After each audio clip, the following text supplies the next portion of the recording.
नमस्कार विद्यार्थियों। कल के वीडियो में हमने पढ़ा है कि भारतीय राजनीति के समक्ष क्या क्या चुनौतियां हैं या राष्ट्रीय एकीकरण के समक्ष क्या क्या चुनौतियां हैं। इनमें हमने प्रमुख रूप से देखा सांप्रदायिकता, आतंकवाद, क्षेत्रवाद, भाषावाद। ये राष्ट्रीय एकीकरण के समक्ष चुनौतियां हैं। इन चुनौतियों के निराकरण हेतु आज के वीडियो में हम सुझाव देंगे और इन सुझावों के माध्यम से हमारा राष्ट्र एक इकाई के रूप में बढ़ेगा, उन्नति को प्राप्त होगा। तो ये सुझाव निम्नलिखित प्रकार से हैं। पहला, सांप्रदायिक सद्भावना का विकास। क्योंकि भारत जब 15 अगस्त 1947 को आज़ाद हुआ, उस समय भारत का विभाजन धार्मिक उन्माद के रूप में हुआ और दो धर्मों के रूप में पाकिस्तान और भारत का अस्तित्व सामने आया।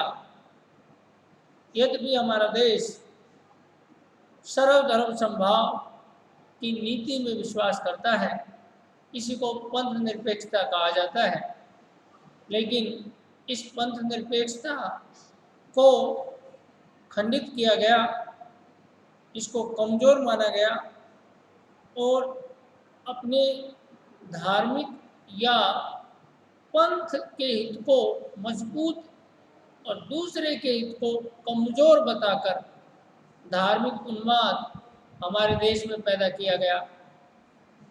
अतः इसके निराकरण के लिए ज़रूरी है कि छोटी छोटी नुक्कड़ सभाएं आयोजित की जाए, जिसमें सभी धर्मों के लोगों को, सभी पंथों के लोगों को आमंत्रित किया जाए और जो पंथ सबसे कम संख्या में, जनसंख्या में है, उसको नेतृत्व प्रदान किया जाए, ताकि उनके मन में यह विश्वास उत्पन्न हो कि इस देश में हमारा वजूद उतना ही है जितना बहुसंख्यक लोगों का है। तीसरा, एक देश एक भाषा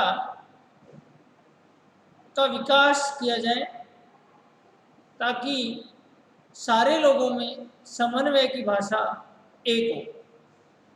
ऐसा होने पर लोग एक दूसरे को समझेंगे और राष्ट्रीय मुद्दों पर चर्चा परिचर्चा करेंगे। यद्यपि क्षेत्रीय भाषा को भी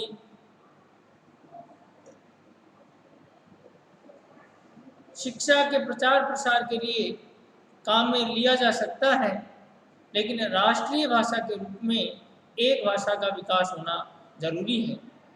भारत में हिंदी और अंग्रेजी दो समानांतर राष्ट्रभाषा हैं, लेकिन आज इनका एक मिश्रित रूप उभर कर आ रहा है। अतः भारत में जो भाषावाद के आधार पर राज्यों का निर्माण हुआ है, इस तरह के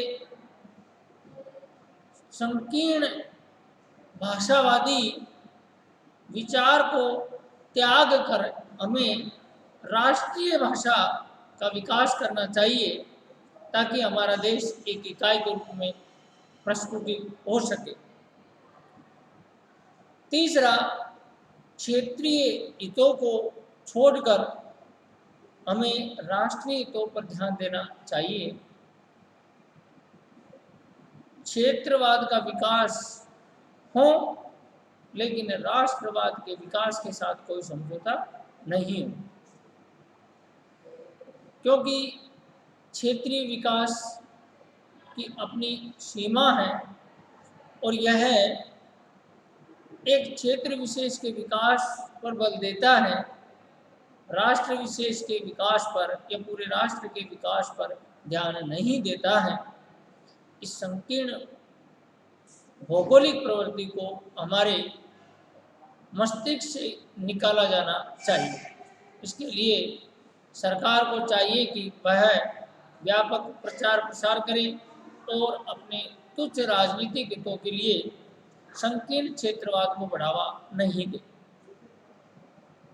जातिवाद भारतीय राजनीति में उत्पन्न एक मुहावरा है जो राजनीति के समक्ष बहुत बड़ी चुनौती है।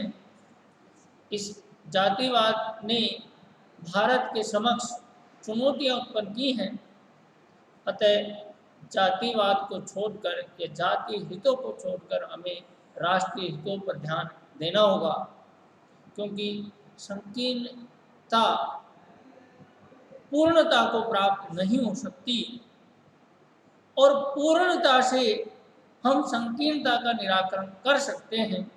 इस भावना से अगर आगे बढ़ा जाए तो राष्ट्रीय एकीकरण और मजबूत होगा। पांचवा जो सुझाव है उसमें मैं कहना चाहूँगा कि सरकार को चाहिए कि छोटे छोटे उपद्रव जो देश में किसी भी कारण से उत्पन्न होते हैं, चाहे वह दलितों के साथ शोषण का मुद्दा हो या अन्य कोई मुद्दा, उस पर पैनी नज़र रखी जाए, तीखी नज़र रखी जाए, ताकि वे राष्ट्रीय एकता के लिए चुनौती ना बने। उससे पहले ही उनका निराकरण एक मंच के माध्यम से किया जाना चाहिए। अतः विद्यार्थियों, हम देश का भविष्य हैं। यदि आज हमारा देश सुरक्षित है तो हमारा भविष्य भी सुरक्षित होगा।